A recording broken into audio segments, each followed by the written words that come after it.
Here's the peeled rubber from my burnout. And here's the reason why the skid that I thought would be sufficient on this plywood was too heavy. It just broke right through once it got off of those boards. So I have to make a better skid.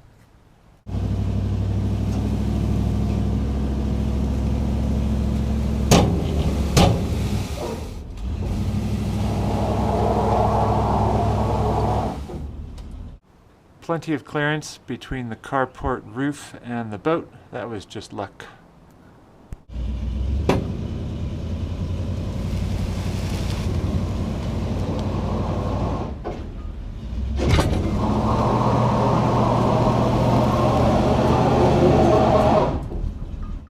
It's a really tight fit so far. I'm really worried about this. It's just plastic. I don't want to break it.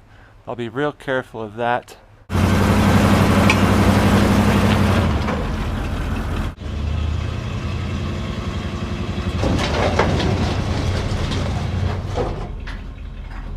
Almost 3 fingers worth in between.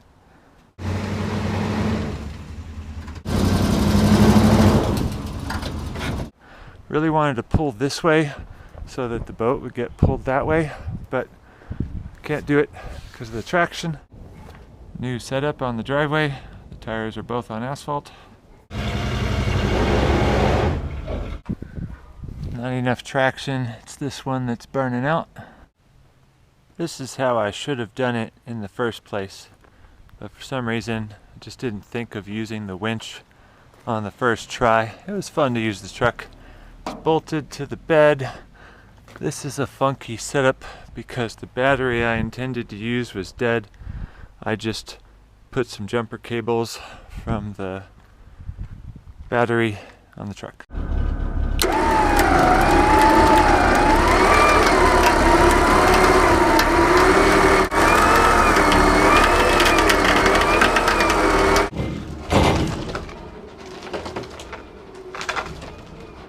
Pretty much clear now.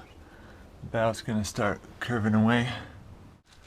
There's too much weight on the tongue of the trailer because I guess the boat is just too far forward. So I'm gonna move it back about a foot. Right now we're lined up about there. And this is my setup up front. I'm just gonna raise the bow with this and raise the stern with the engine hoist.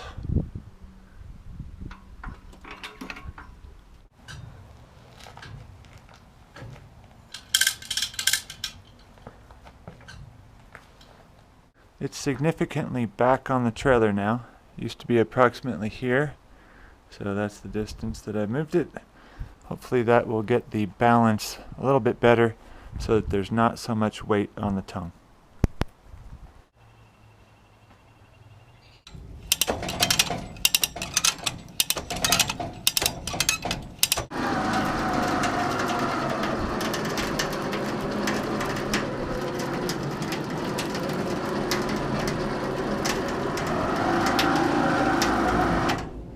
Trying to pull it at an angle to make it turn, so I got the truck up on the front lawn.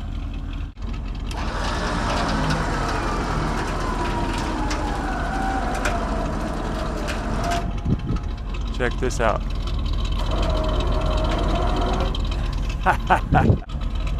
Alright, looks like the truck won. It dug in just enough, so now the boat's moving.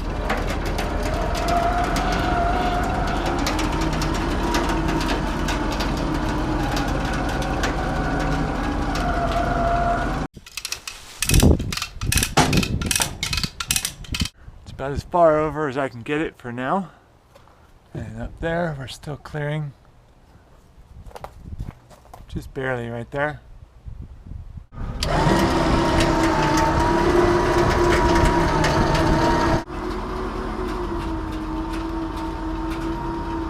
Inch by inch, I think I'm going to make this turn because I've got space now to rotate the front of the trailer further to the right.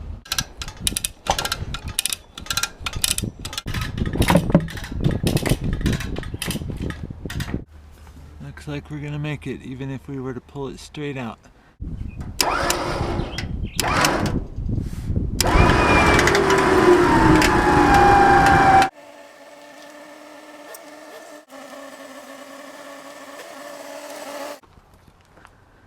It's all hooked up. Everything's clear besides the chocks. I'm not going to do video of this part just because it's too stressful as it is. I don't want to worry about the video camera. So wish me luck. Well, I did it. Here it is in the driveway. Didn't hit anybody, didn't block any traffic, didn't brake while I was churning it around. All these little stresses I had. It was actually pretty easy. I did have to maneuver a bunch of times in the driveway to get it to make this turn, but then I just drove it down that way, turned around, came back, and backed it in. And went in first time, no problems. These old trucks are amazing.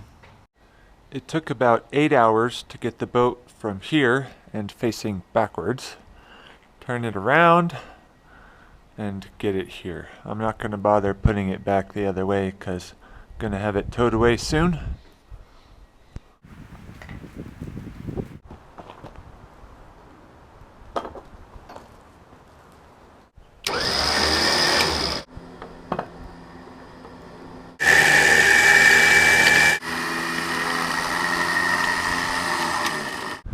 I hear what you're saying. That is such a bad idea. But it's also cool, so you know I have to do it.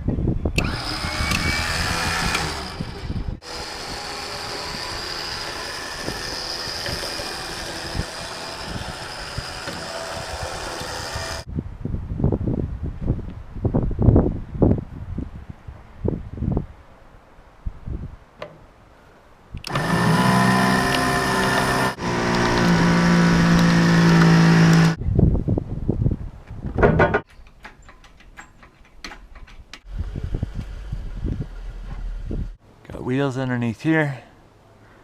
It's lined up pretty much good enough to get it into the pilot house.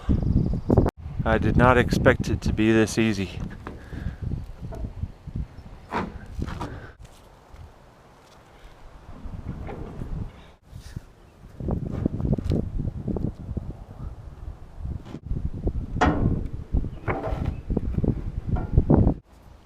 It's pretty much even with the rear of the trailer, and the bottom of the mast is pretty much even with the front of the trailer.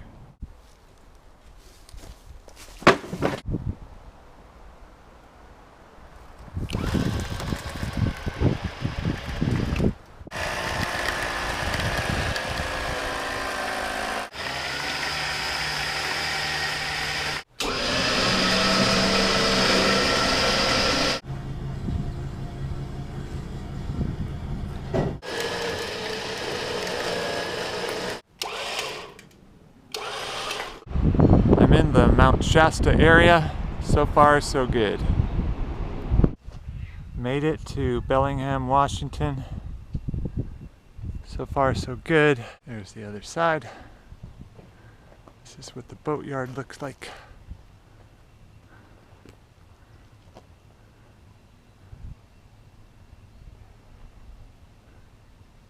Here's the inside of the boat so far. I'm just piling everything in fast as I can. My goal is to leave tomorrow morning. Took about 10 hours to get everything inside of the boat and secure it enough to leave it because I have to return the U-Haul. It's cheaper to drive it up here and back than it is to rent it one way.